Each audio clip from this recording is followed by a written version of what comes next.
to your tip of the week. What do you got? Well, Rich, this is going to be a tip of the week for both MSPs and for their vendor partners.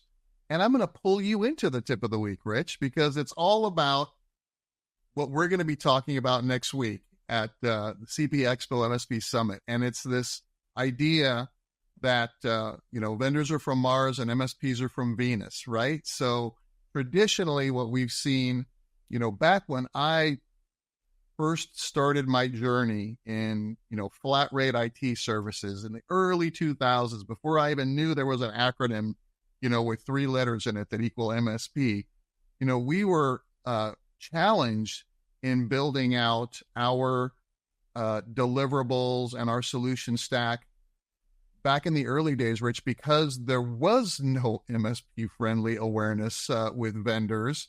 And, if we wanted to buy, an RMM tool, we had to buy a bunch of licenses and hope we could sell our way out of it and things like that. And some of the other tools and services that we were including in our portfolio were very, very costly. And again, the pricing models weren't MSP friendly, and it made it difficult for us to kind of figure out how to succeed. We eventually did. That's the good news. And that was then. This is now. And now we are faced with a huge number of vendors that really, really are working hard to understand how to penetrate the MSP audience, just like HP, the story you just, brought up here. And the news being that MSPs are becoming more MSP friendly, but there's still a long way to go for the overall industry. Right? So let's talk a little bit, you and I, Rich. I'm going to pull you in for a glimpse of our talk next week and talk about some of the things that vendors perceive as being kind of, this is how we need to operate in order to be profitable and successful, that in many cases may be counter to what an MSP really needs. And that missing communication or that misalignment sometimes causes pain on both sides, right? So let's talk a little bit about that, Rich. So let's say that we have a brand new vendor that comes into the market, as we see a lot of them do in very specific quadrants, right, of solutions, and they want to talk to MSPs. I'll take the MSP role, and let's just do one, right? Let's do one example. So I'm an MSP, Rich, you're the vendor, and you're calling me, you're emailing me, you're trying to get me on the phone, and I get on the phone. And what's important to me as an MSP business owner is for you as the vendor, as the strategic vendor partner, to understand, number one, my business model, right? So one of the areas where we see a little bit of a mismatch is the vendor themselves doesn't really understand the business model and what's important to the MSP. Hey, I'm busy. I don't have a lot of time. I want to make sure that I can incorporate your solution or product or solution into my bundle in a way that integrates with the other applications that I'm using, that doesn't make it more difficult for me to invoice my clients and for me to pay you my bills, right?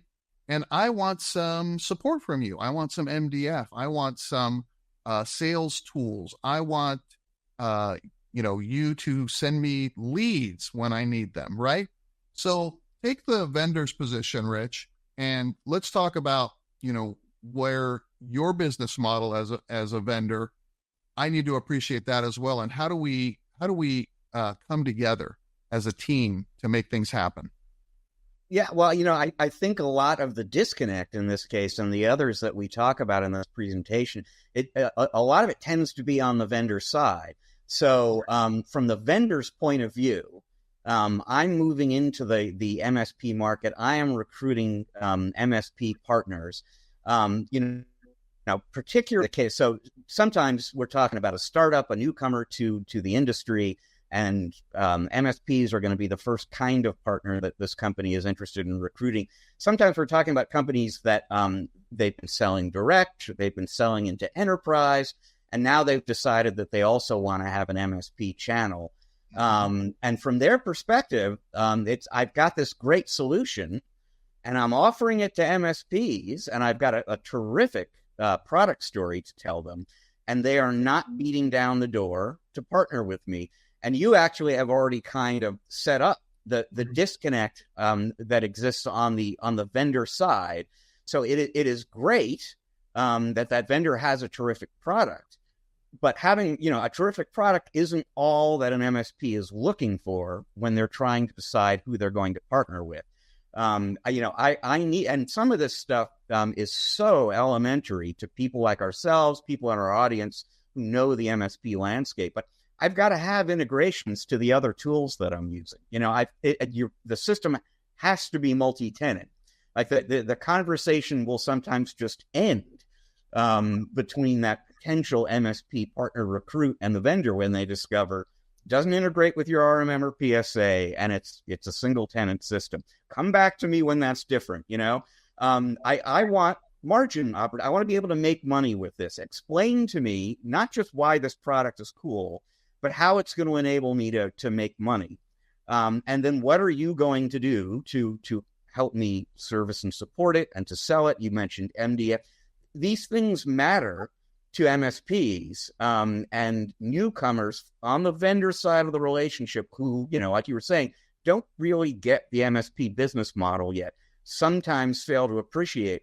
You can't even get past square one with the MSPs unless you understand what matters to them and build that into the product itself and the offer that you're bringing to that MSP channel.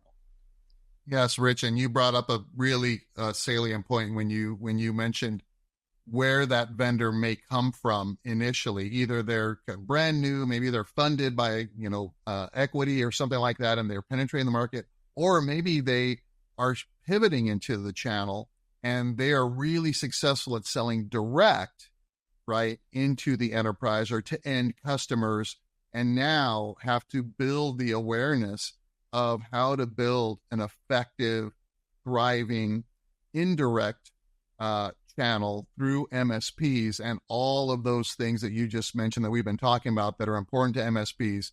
And again, the last one, beyond some of the ones that we talked about, that is really becoming, a bigger pain for MSPs is this whole billing and invoicing challenge that they have with some of these vendors that have great solutions. They may have integrations, but that last hill is, make it easy for me to track, consumption and bill my clients effectively, and then make sure that make it easy for me to be sure that what I'm paying you is accurate, right? So there's a lot to unpack there, but I think this was a great kind of a highlight of the conversation we'll be having next week together as we continue to present this session as a team at more and more events. So if you're going to be visiting, if you're going to be attending, well, this will already have occurred, when you see this episode or listen to this podcast.